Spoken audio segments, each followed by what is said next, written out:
और 2012 से लेकर लगातार आज तक ये कार्यक्रम चल रहा है। मैं सबसे पहले जो हमारी बहनें आज यहाँ पर आई हैं और जो थोड़ा धूप में तकलीफ सह रही हैं, उनसे माफ़ी मांगते हुए आप सभी को रक्षाबंधन की ढेर सारी बधाई और शुभकामनाएं भी देता हूँ। हम आप सभी बहनों से कहना चाहते हैं, क्योंकि जब अखिलेश यादव जी मुख्यमंत्री थे तो आप लोगों को लैपटॉप मिलता था। जो हमारी पढ़ने लिखने वाली बहन बेटियां जानती हैं, जब इंटर पास करती थी तो अखिलेश यादव जी ने लैपटॉप दिया। हमारी बहनों को 30,000 रुपया कन्या विद्या धन मिलता था। 30,000 रुपया इंटर पास करने के बाद मिलता था, चाहे वो पढ़े लिखे या कोई काम करे, लेकिन उनका जीवन यापन जिससे बेहतर तरीके से चल सके। 1090 योजना चलती थी बहन बेटियों की सुरक्षा सम्मान के लिए। आज वो सारी चीजें बंद है बाबा की सरकार में। लैपटॉप बंद कर दिया। बताओ, लैपटॉप बाबा जी ने बंद कर दिया। अगर लैपटॉप आपको मिल रहा होता तो आज आप अच्छे से और अच्छे से पढ़ती लिखती देश दुनिया में क्या, क्योंकि बाबा को खुदा लैपटॉप चलाना नहीं आता। 30,000 रुपया कन्या विद्या धन मिलता था हमारी बहनों को, वो बंद कर दिया। अगर 30,000 रुपया इंटर पास करने के बाद आपको मिलता तो आप और तरक्की के रास्ते पर जाती, आपकी पढ़ाई और लिखाई में काम आता। आज वो भी बंद हो गया। कन्या विद्या धन बंद है, लैपटॉप बंद है, जो आपको वजीफा मिलता था वो बंद है।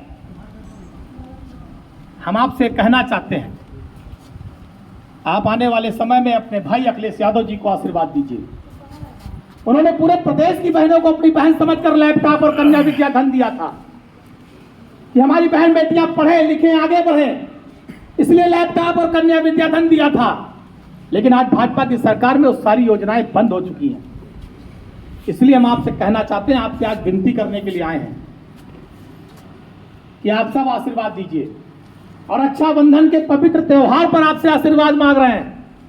अगर आप आशीर्वाद दे देंगे तो मुझे पूरा विश्वास है दुनिया की कोई ताकत श्री अखिलेश यादव को 27वें प्रदेश का मुख्यमंत्री बनने से नहीं रोक सकती। ये हम आपके बीच में कहना चाहते हैं।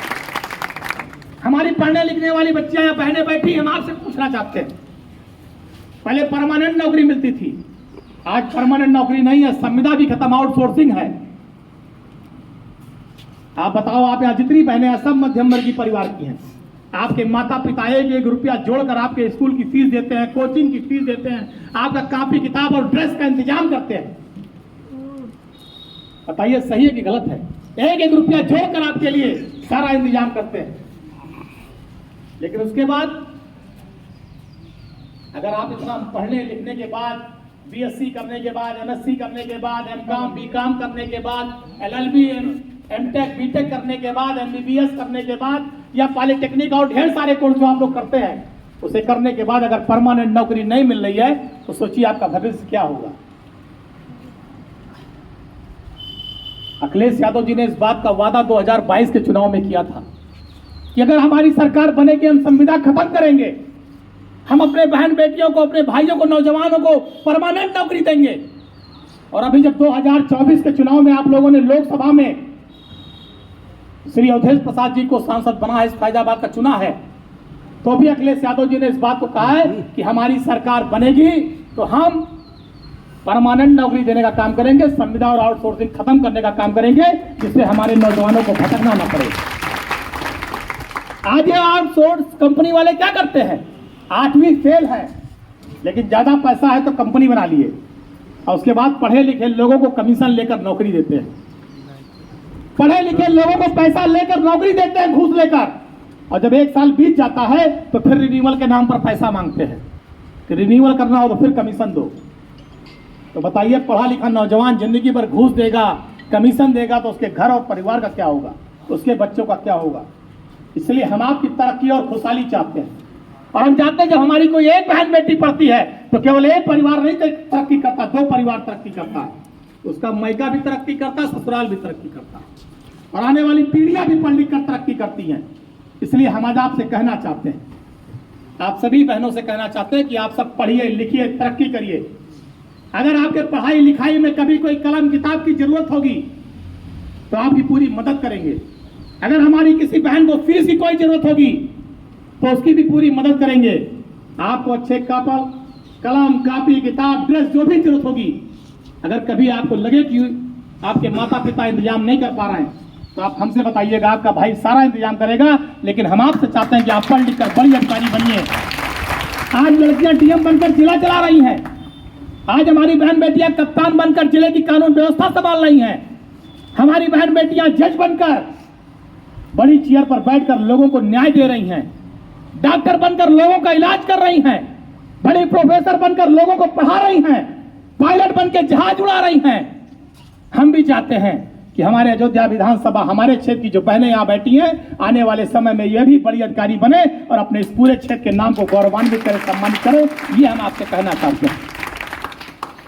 हमें आपसे कुछ नहीं चाहिए, हमें आपसे केवल यही चाहिए कि आप पढ़ लिख कर बढ़िया अधिकारी बन जाओ, अपने माता पिता के नाम को रोशन करो, अपने घर के नाम को रोशन करो। जिस विद्यालय में आप पढ़ रही हैं उस विद्यालय के नाम को रोशन करिए। यही हम आपसे विनती करना चाहते हैं, यही आपसे निवेदन करना चाहते हैं, आपको उज्जवल भविष्य की शुभकामना देना चाहते हैं। तो बताइए, हमारी बात आपको मंजूर है कि नहीं? जिसको जिसको मेरी बात मानना, हाथ उठा के बताए कि आप पढ़ लिख के अधिकारी बनेंगे। इसमें कोई ऐसा नहीं जो हाथ ना उठा रहा हो। हम सबको ढेर सारी बधाई दे रहे हैं कि सब लोग अधिकारी बनिए। और जब अधिकारी बन जाना तो ऐसा ना हो कि हमारे विधानसभा अध्यक्ष अच्छा राम और श्यामू भाई जाए किसी काम के लिए तो सुनबे न करो, यस ना कि हो। अधिकारी बनने के बाद हम लोगों की बात तो सुनिएगा, हम लोगों की मदद करिएगा। जो गरीब आदमी आपके दरवाजे पर जाए उसकी मदद करिएगा। ये हम आपसे विनती करते हुए आप सभी बहनों को रक्षाबंधन की ढेर सारी बधाई और शुभकामना दे रहे हैं। और स्कूल बंद कराए जा रहे हैं। हाँ, ये तो सही बात है। आज विद्यालय बंद किए जा रहे हैं। आप सारे लोगों ने देखा होगा, योगी सरकार में विद्यालय बंद कर रहे हैं और दारू की दुकान खोल दे रहे हैं, मधुशाला खोल दे रहे हैं। बताइए, शराब पिलाकर बच्चों की जिंदगी खराब करना चाहते हैं, शराब पिलाकर नौजवानों के जीवन को खराब करना चाहते हैं। स्कूल खुलेगा तो बच्चों को कलम और किताब मिलेगी, उनका भविष्य बनेगा। बाबा साहब भीमराव अम्बेडकर जी ने क्या कहा था? बाबा साहब ने कहा था, शिक्षा वो शेरनी का दूध है, जो पिएगा वो दहाड़ेगा। जो पढ़ेगा वो अधिकारी बनेगा, जो पढ़ेगा वो अपने माता पिता का नाम रोशन करेगा, जो पढ़ेगा लिखेगा अपने गांव और घर के नाम को रोशन करेगा, जो पढ़ेगा लिखेगा वही तरक्की कर कर समाज की सेवा करेगा। ये हम आपसे कहना चाहते हैं। और आज योगी सरकार में सब विद्यालय बंद कर देंगे। बच्चों के हाथ में, अच्छा प्राइमरी स्कूल में कौन पढ़ने जाता है? गरीब का बच्चा, मध्यम वर्गीय परिवार का बच्चा, किसान का बच्चा। जब 5 किलोमीटर 6 किलोमीटर स्कूल कर देंगे दूर तो कौन जाएगा विद्यालय? पता लगा पिता सुबह जब काम पे जाएंगे कहेंगे बेटा तुम भी चलो। कोई स्कूल छोड़ने नहीं जाएगा। हमारी बहन और बेटियों के हाथ में, हमारे नौजवान बच्चों के हाथ में जो कलम और किताब होना चाहिए था, उसकी जगह पर योगी सरकार कटोरा देना चाहती है, जिसका हम समाजवादी पार्टी के लोग और अखिलेश यादव समाजवादी पार्टी और सारे लोग इसका पुरजोर विरोध करते हैं। ये आपके बीच में कहना चाहते हैं। विद्यालय नहीं बंद होने चाहिए, बच्चों के हाथों से कलम और किताब नहीं छीननी चाहिए, उन्हें कलम और किताब मिलना चाहिए जिससे वो पढ़ लिख कर इस अयोध्या, फैजाबाद, उत्तर प्रदेश और देश को आगे ले जा सकें। आज बताइए, लोग विदेशों में चांद और तारे पर जाने की बात कर रहे हैं, दूसरे देश कितनी तरक्की में आगे जा रहे हैं और हमारा देश कहां जा रहा है? न दवा का अच्छा इंतजाम है, न शिक्षा का इंतजाम है। इतनी आजादी के बाद भी हिंदुस्तान की जो स्थितियां, परिस्थितियां हैं, वो किसी से छुपी नहीं है। इसलिए हम आपसे कहना चाहते हैं, यहाँ पर मौजूद अपनी बहनों से कहना चाहते हैं, अगर आप मन बना लेंगी, अगर आप संकल्प कर लेंगी तो इस अयोध्या और फैजाबाद को तरक्की के रास्ते पर जाने से कोई रोक नहीं सकता। आपकी बदौलत अयोध्या फैजाबाद तरक्की के रास्ते पर जाएगा। ये हम आपके बीच में कहना चाहते हैं। इन्हीं शब्दों के साथ मैं अपनी सभी बहनों को रक्षाबंधन की ढेर सारी बधाई और शुभकामनाएं देना चाहता हूं। आप लोगों के लिए बढ़िया हमने अच्छे नाश्ते का इंतजाम किया है, बढ़िया मिठाई लड्डू में कुछ होए। सूट का कपड़ा है आपके लिए, बढ़िया सूट सिलाइएगा। लिफाफे में जो है किसी को बताइएगा नहीं, वो केवल आप जानिएगा जो लिफाफे के अंदर है।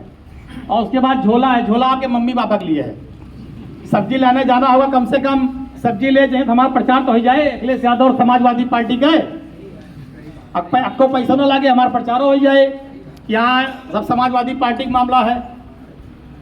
हम अपनी बात खत्म करेंगे, आपसे आशीर्वाद मांग रहे हैं कि इस बात का आशीर्वाद दीजिए। भाई हम लोग तो, हमारे धर्म में तो ये कहा जाता है कि हमारी बहन बेटियां लक्ष्मी हैं, सरस्वती हैं, दुर्गा हैं। और जिस घर में माँ की, बहन की, बेटी की इज्जत होती वहाँ देवी का वास होता है।